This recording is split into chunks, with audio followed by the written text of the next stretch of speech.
the roughest fucking 4 mugs you've No, I reckon I fucking look alright. So how did you start at Wawa?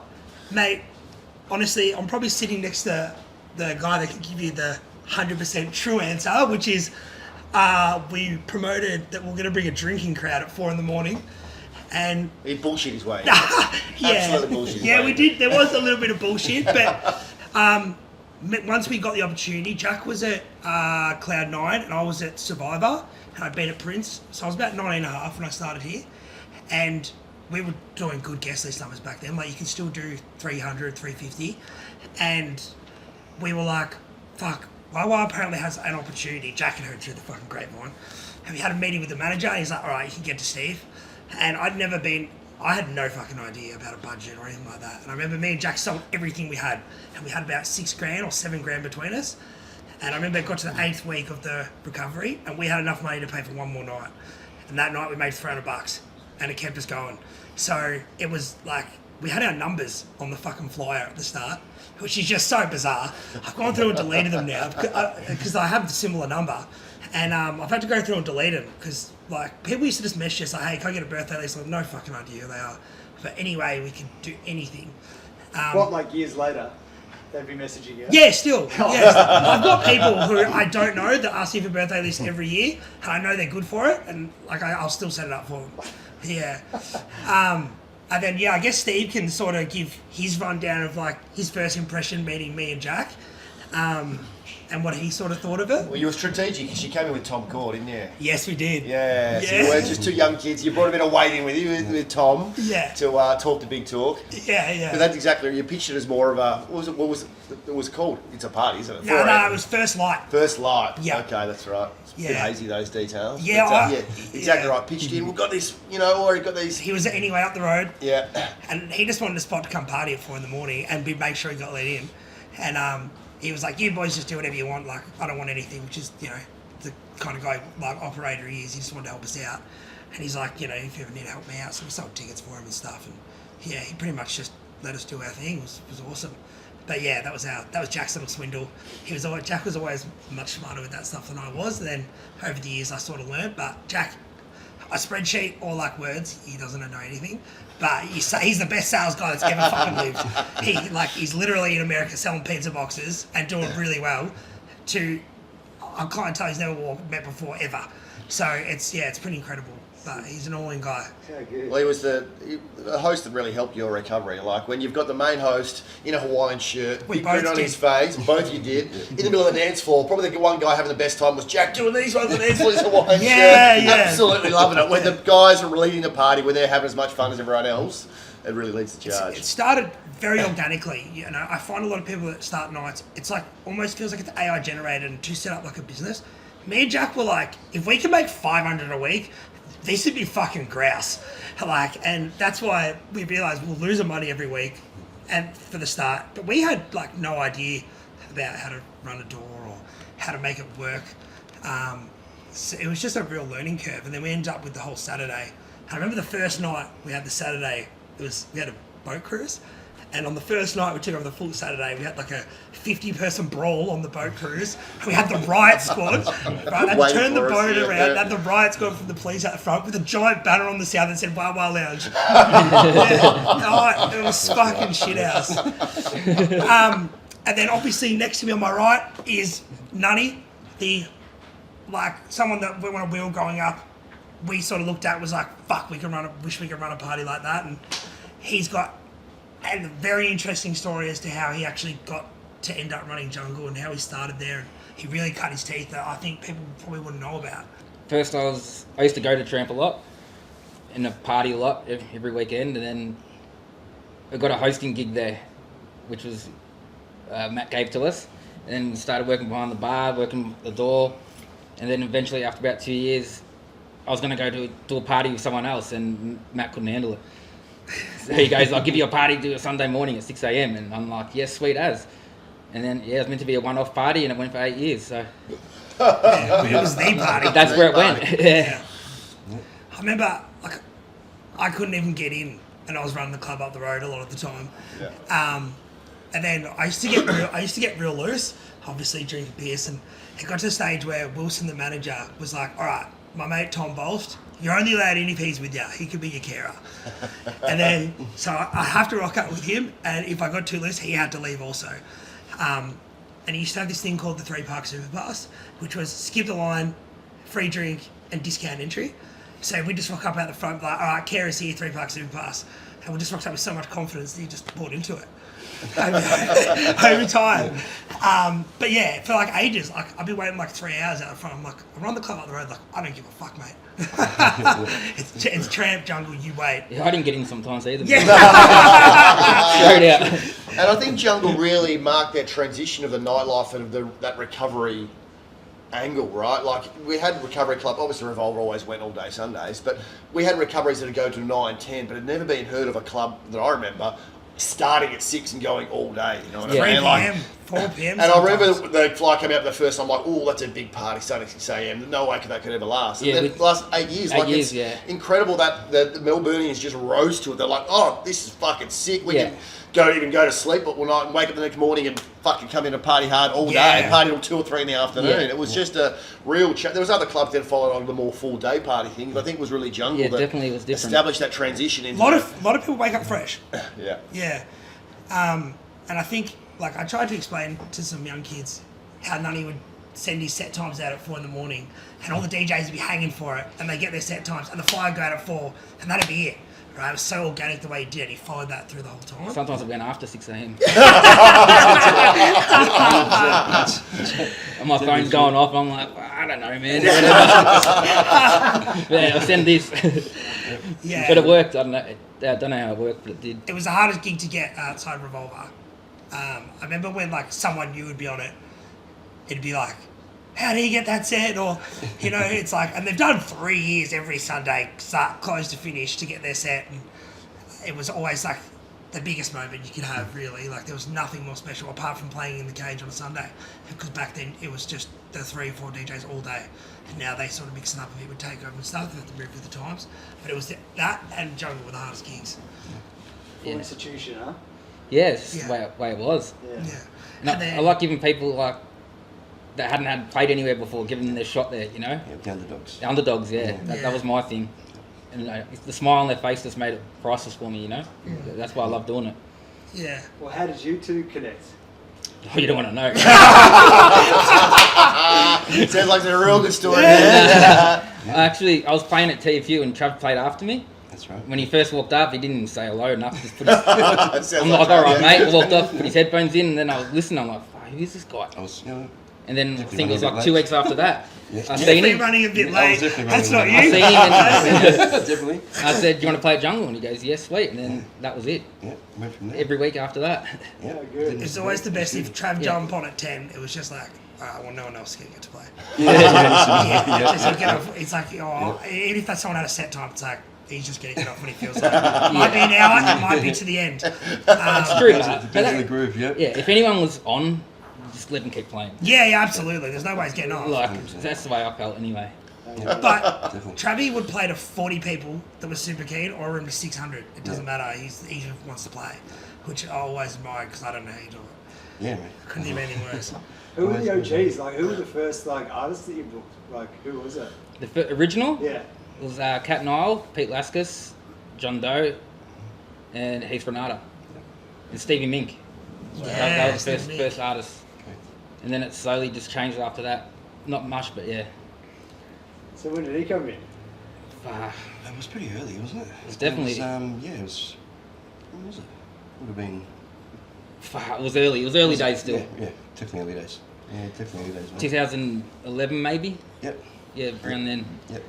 What's the latest it went? Did it always cut off at 2 or did it just end up Nah, wild? I swear it used to go till it was dark. Yeah. Like a few times it definitely did. I remember definitely a few times. We'd definitely go through to at least sort of 6 p.m. And who Yeah. made the call and when it closed down? Oh, eventually the manager had enough. He's like, I'm not getting paid enough for this shit. Yeah. People us there going, no, don't close. That's Turning it. the lights back off. You know what I mean? Yeah. They used to turn them on, we used to go turn them off. The whole Yeah. crowd sort of yelling, one more.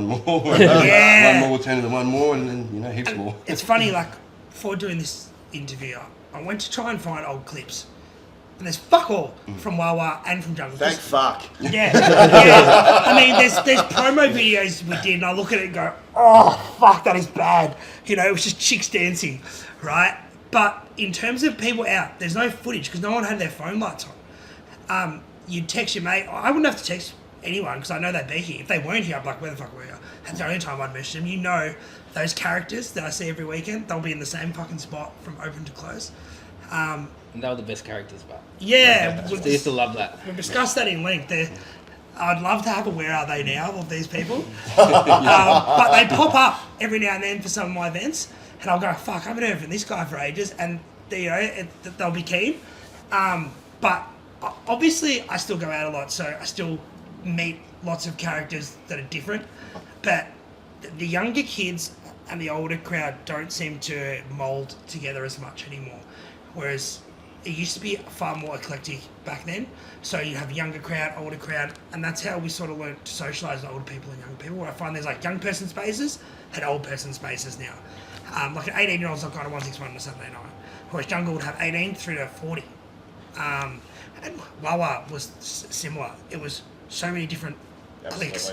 Yeah. You know, we had like some goths that used to come through, and then we'd have like Asians in suits, or like different people that would converge after their nights out. That's what made it, but 100%. It was just diversity. everyone's there for one reason, you know. Yeah, that's All yeah. different from everywhere, you know. Not partying too hard.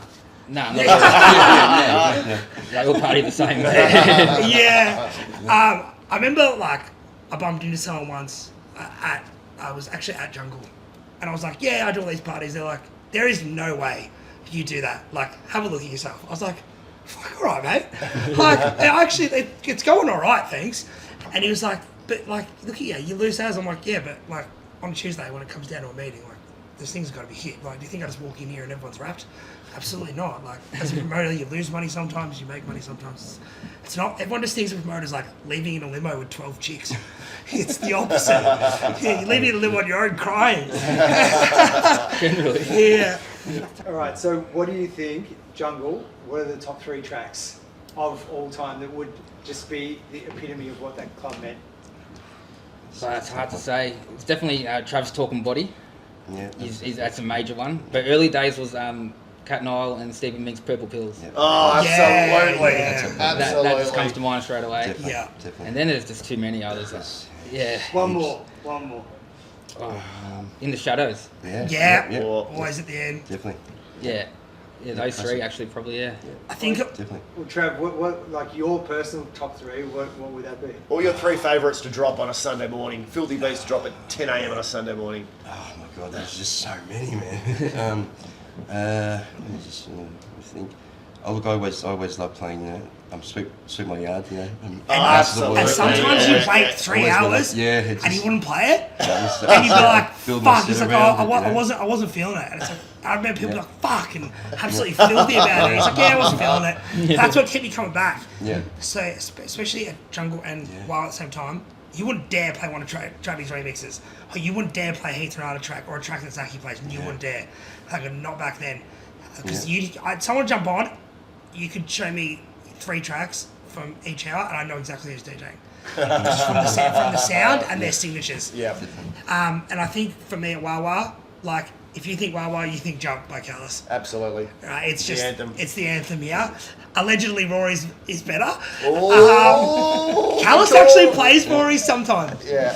But he hasn't got his own, that's the point. Yeah, he probably lost Probably it. lost it. That's right. Yeah, I think if you ask around, Rory's would be the one that gets played more for sure. But look, they're not too dissimilar. But I remember when Rory made it, I was like, mate, you can't remix that. Like, no way. Dude, don't put that out. And he's like, no, I'm going to do it. And then we and him were at Jungle and Tramp played it. And me and him were like, is that yours? And he's like, I'm pretty loose, but I think so. And it was like a pretty big defining moment for him. I remember I made a status about it, got like 1,000 likes. Yeah, it was crazy. And then once we took over, Minimal sort of became a bit more popular, and we delved into just Minimal, which everyone said wouldn't work because no one listens to it. And then it became one of like the bigger party brands outside the clubs. I mean, it was me and Jack always sort of had like no fear, I guess, of those things. When you're young, like the risk doesn't like you don't have as much responsibilities, and you just never think about losing. So you just go, no fear. And I remember we did the first time we did about 400, and we had drop legs, and he was like 16, so we had to have someone else fly over with him, just look after him. Yeah. And then we had him booked for 2 hours. After 45 minutes, I'd had enough. I kicked him off, so he kicked him off, so I orchestrated a play. And he was like, "What?" And he was like, "Because back then you could change the time on your iPhone." I was like, "No, your iPhone's fucked, mate." Yeah, top 3. So yeah, what's the For me? Yeah. Honestly, I don't know shit about tunes. I am way... Defining moment, the guy's been promoting nightclubs for how many years? Yeah, I don't know shit about tunes. Yeah, I'm way more worried about who's in the back booth than the tunes. I sort of lean on people for it, and even now I'll lean on someone for programming and stuff. Like, I'm really good at picking out the young kid who's got heaps of mates. But in terms of like being able to name and pick tunes, like I know Jump because I heard it 1,000,000 times. But I honestly wouldn't be able to tell you. And you know signature tunes like He's Grapevine and stuff. Yeah, I was about to say that. I was going to say that too. Yeah. Signature tunes that each DJ had, you'd always know they would define. Yep, That's definitely that was a big one. That was a big one. When there's a big sweaty Kiwi with his shirt off in the DJ booth doing these ones, and Grapevine's playing. By the end, he barely played. Grapevine into Grapevine. Yeah, I remember that. And then that night, he got his DJ pay. Was feeding it into the DJ desk. I'm sure when Grapevine into Grapevine. One time, And everyone's still going, yeah. And high fives. Yeah, there was like the DJs were characters, and like one time he was DJing with a pair of headphones from Qantas. That's right. From his flight, because he couldn't remember his headphones. I was like, "What is going on here?" But that was Heath. He was a loose operator. That's how it was, wasn't it? It was back then. Fun. Yeah, it was all for fun. Like that's how we all got into it. Yeah, for me it was just like we could all go somewhere where everyone will get in and get to play the music we want. That's all that mattered, really. Yeah. And everyone would be in there. You know, we wouldn't have to line up outside or anything. That's how it started, really. Yeah, it was the excitement of building something for me and being a part of something. So I didn't know what I had, really. Because it just happened. Yeah, it was you didn't try and start jungle, it just sort of happened. And that's the best things happen that way, right? Yeah. They happen organically. Yeah. Shit's become popular and then bang. It's meant to be a once-off and everyone going, I don't know how it's going to go. And I'm like, either do I. But I remember having the exact same thought. When I saw the fly come out at a party, 6 a.m. till 2 p.m. or whatever you advertise, I'm like, there's no fucking way that's going to work. People are not that fucking wild. People are that wild. Yeah. And it come to like, after that, and then Matt's like, do you want to do it again next week? I'm like, sweet. And then, it just kept going. Yeah. A big question. Do you think Wawa and Jungle would work now? Like, as a club to open it? Yeah. No. Same thing, exactly the same. It was a different era, I think. Yeah. I don't different think times, so. Kids don't party like that no more. Like, it's just, the culture's not there. During COVID, for those 2 years, the culture of going out on your birthday stopped. So when you were 18... It saved their lives. Yeah. Now they go out to a club once a month. Whereas back then, you used to go out to a club 3 nights a week. And if you had your birthday, you had your birthday list where your brother went. So remember, there was Tuesday nights, Wednesday nights, Thursday nights at clubs. Most of them would have a big one, like Room would have a Tuesday, do 12, 1500. Well, I was open Tuesday, Wednesday, Thursday, Friday at one stage. Wow. Yeah, it was crazy. So, I mean, everything has, I think, as I've gotten older, you forget. I thought things would just last forever. And you learn that everything with this stuff has an expiry date. And when Wawa eventually got sold, I was like, I lost my identity. I didn't know what to do with myself. And I ended up moving to Tramp on the Fridays pretty quickly, within about 2 months. But I remember going, like, who am I? You know, it was such a big part of me. And people ask me if I go back. I'm like, no way. Like, I mean, maybe for one, but like, if I wouldn't do it again. Like, I wouldn't want to change my perception of it. And I like just not having too much content of it. So when I do see stuff, it brings it back a little bit. Nunny, would it work if you started it now? Same answer, I don't know. I don't think it would. It was just different back then. Yeah, it was. And like, it wasn't planned to happen, it just happened. So. Because even involved, there was a club. What's the one that went after Trek? Not Hidden Forest. TV.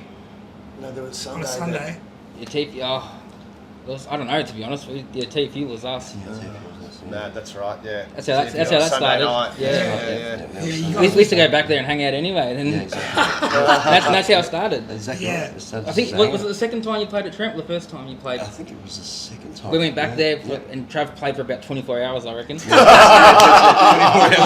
he had his big CD cases, like Yeah, it there was was like 10 of them, Yeah. and he played everything from R&B to rock to, Yeah. and we had the time of our That lives. was awesome, man. It was, yeah. And that's how the Sundays got talked about and started. Yeah, see, stuff can't happen like that organically anymore. It was There's all- yeah, exactly so right. much about it. Yeah. So much to do it. That was definitely all right. Ads, like to start up a night, honestly, even if you only want to do $750 a week, you got to spend like 30 grand, like on launch night, and get it right with influencers, and like they just take the piss. It will, like, in terms of like, you get value out of them, but to get some of these influencers, you're paying $5 grand for one night. Whereas I was paying characters $100 and drinks. Sometimes they wouldn't even want money. They just want to be able to get in and stay all night. Like, it was just very different structure. Yeah. There's no guest list for $3 a head anymore. It's not a thing. You can't. There's only, now it's gone to the point where there's only like 5 guest lists, and you got to get on them. It's almost like reversed completely. Do people have guest lists these days or what? Nah, there'll be a couple of people that have them, and they'll be free guest lists. But apart from that, there is no really discounted. From what I sort of know, how the structure works Yeah. for weeklies. My theory is COVID caused a gap in the education process. So when you were 17, you learned what to do when you're 18 by looking at 18 and 19-year-olds, right? Exactly. Oh, when I'm going to be 18, I'm going to go party, I'm going to go to that club and that club. For 2 or 3 years, no one went anywhere. Yeah. So that whole generation of 17-year-olds, 18-year-olds weren't actually taught to go out and party hard or do what to do. So suddenly everything reopened again. They're like, oh, what do we do now? We'll just have house parties. So you always learned about that, you know, what to do as an 18-year-old, as a 17-year-old. That just stopped for 2 years, so it just caused that gap in education and just sort of killed off that culture. Didn't Yeah, it? definitely did. That's exactly what happened. Sad. Sad shit. Yeah, I mean, like everything has an expiry anyway. Yeah. You know, things fizzle. But that made the fizzle very quick. I think these days the power's in the nostalgia parties, right? It's all us guys remember how good we were 10 years ago. Yeah, we can't go out every week anymore. Can't afford, or the body can't keep up every week. Yeah. You know? But give us a good solid party every 3 months or 6 months. We'll rip it. Yeah, Rip one I up just want to instead. be. I just want to feel cool for the day again. People remember me for the day. Hey, were both those clubs running at the same time? Well, Yeah. Was there like, so obviously your mates, was there any like beef? Or No, it was the opposite Yeah? because it was Yeah, beneficial for us to run, keep our crowd here, and then they go after 6 a.m. So it worked in favour because we'll probably open to 8:39, and then people stay here and then go after 6. So it's beneficial.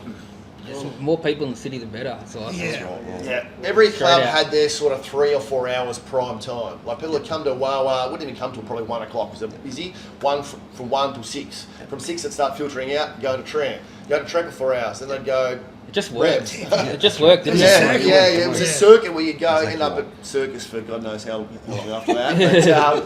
But, yeah, everyone, you weren't fighting over the same space. Everyone found their slot in the nightlife, and that was the part you owned, and it just worked. Right. Yeah. And you've stayed friends ever since, huh? Yeah. And we Absolutely. we always helped each other out anyway, really. Yeah, of course. I started ending up booking them all. So they come play here, then go to Tramp, then we'd all go down. It was just the way it worked. Good times. So I used to roll in usually about 8 after a while, because I always stay right to the end. Until I banned you on Scantech. Yeah, one night, Steve got pissed, had banned me for prostitution on Scantech. Went to get into Tramp, and for some unknown reason, there was some strange guard. He's like, he goes, fuck it. He called another guy and go, check this shit out. And said, prostituting himself in the Wawa toilets. And it was fucking so embarrassing. I had to call Matt to come out. And then he was sort of like going along with it as a joke.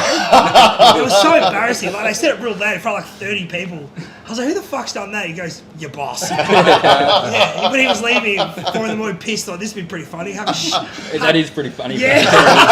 Gotcha. I'm pretty sure I refused to take it off for quite a few weeks. Yeah, it was a few weeks of it, and You me having to do a lot of kept calling me explaining. at 5 a.m. from Tramp. Steve, do you tell him that I'm not banned? No, fuck you. It's banned. It's prostitution. So, we're really supposed to use Scantech. I don't know if we gave the background, was the ID scan that linked to all other clubs. If you got banned from one club, you got banned from all. So it did give quite a bit of power to some nightclub owners if they really pissed you off. Yeah, if they Make didn't sure like they don't go. someone. Yeah. Make absolutely. sure you don't go anywhere else either. It was good though because there was a way to keep out.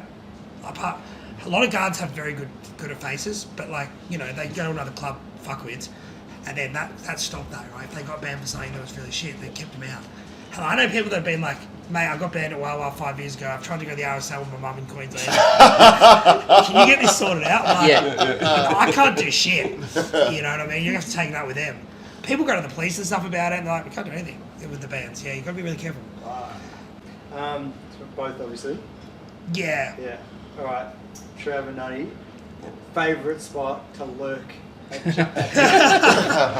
A jungle? Yeah. Oh shit. We had a few spots, but Yeah. A few spots. Yeah. Fridge. Which was Yeah. yours, wasn't it? Yeah. behind the decks we were there a lot. Really. Yeah. That was where I spent most of my time. Yeah. Yeah. And in the back room, and in the smokers area actually. I spent Yeah. a lot of time there too, Yeah. you know. The bar too. I suppose we're everywhere really. Yeah. Social butterflies. So you weren't lurking anywhere? When There was things a lot got of little lurking bit- out there, little bit yeah. shaky. Look, there was a lot of lurking. Look, yeah, I definitely down to the stairs for a while. Yep, definitely. Yeah. That was my spot. When I got too much, I was like, a safe Yeah. place. yeah. Yeah. Um, Yeah. Lava. I was always downstairs to the left at the end of the bar because there was a chair there. there was that one stool there. I was like, do not move the stool. So I'd just sit there and drink until I couldn't walk pretty much. Yeah. And I used to drink 2 shots of vodka in a pop glass with Solo. He was No the ice. original, what's it called now? Hard rated. Hard rated, yeah. You drank hard rated before it was even a thing, Yeah, mate. I got Steve to get it on Wow. Postmix just for me, and the actual Solo brand too. Yeah, and it was just me that drank it. Like, I was the only one. I didn't have to. I reckon you were literally the only person. Yeah, I drinking. used to just say how many, 1, 2, and then get the drink.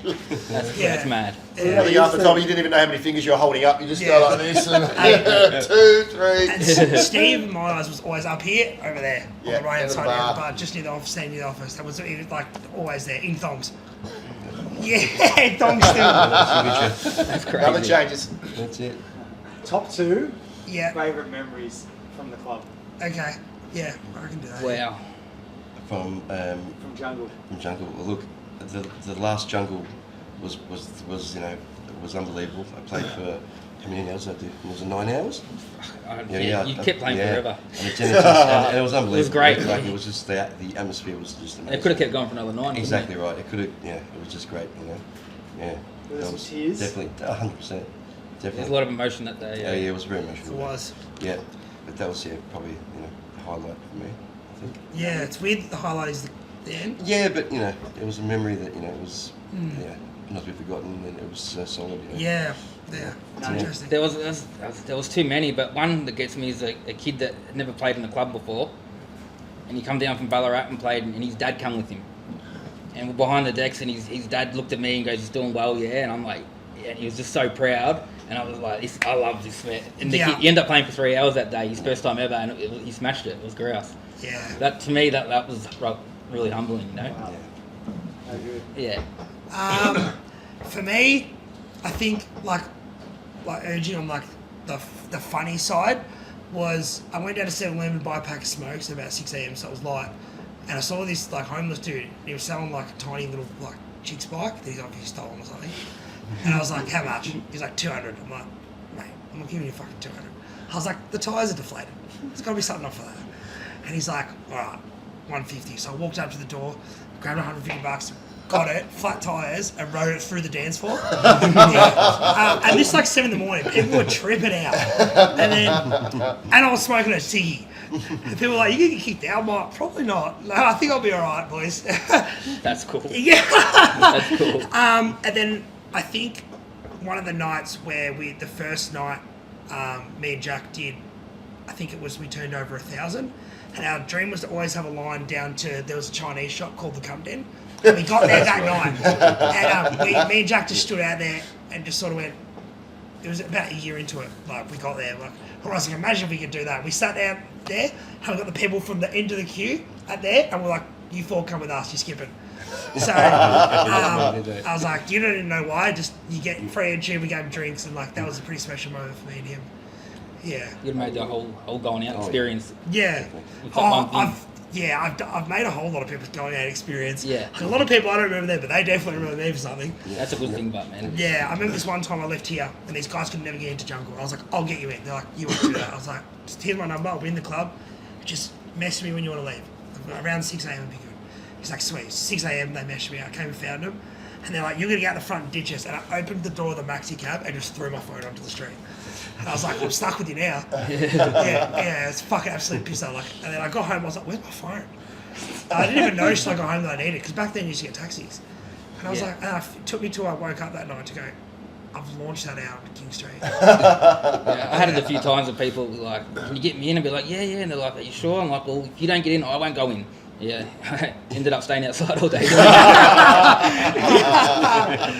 stuck to my word, but... And for you, Steve? One of my favourite memories, and I remember clearly when the boys came to me, they said to me, we want to do for recovery, we want to do a pillow fight night. Now this to me sounded like the most fucking ridiculous idea to have a pillow fight night in a nightclub, right? But back then I just learned to they come up with these fucking wacky ideas, just let it run. Yeah, we did. And they said they went to Big W, came out and bought fucking hundreds of these pillows. I didn't really think it through. And at 5 a.m, the place is fucking heaving.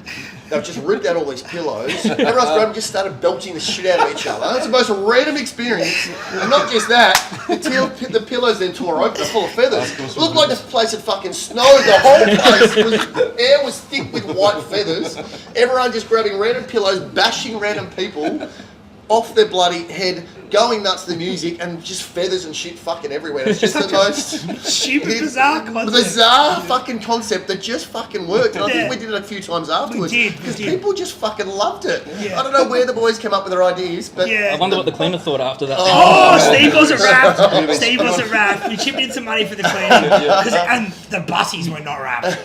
Yeah. We were pulling feathers out of fucking crevices for fucking weeks. You probably still find one now. I was sneezing and they were coming out of my nose for 3 weeks. But for me, that was a real pivotal moment. But so many good memories of that downstairs about 4 or 5, 6 a.m.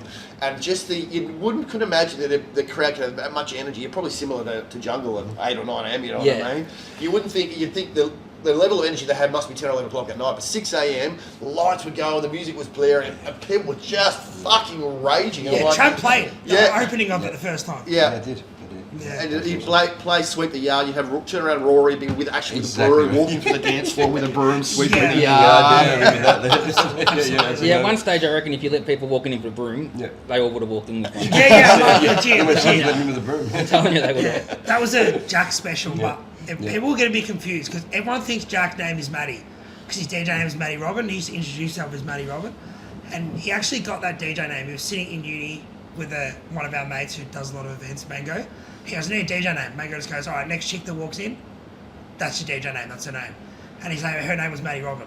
So that's how he just introduced. That's how he did it. And people still call him Matty, like years and years. They have no idea what his real name is. And we see the chick sometimes. The real Matty Robin, we see her at like Revolver and stuff. Yeah, it's a fucking pisser.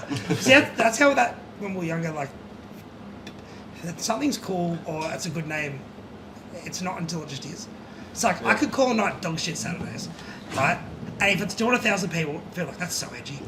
You know what I mean? I feel like that's that bizarre element that you guys brought to recovery at Wawa. Like, there's always been the cool nights. Like, 1-6 will always be cool where the cool people go.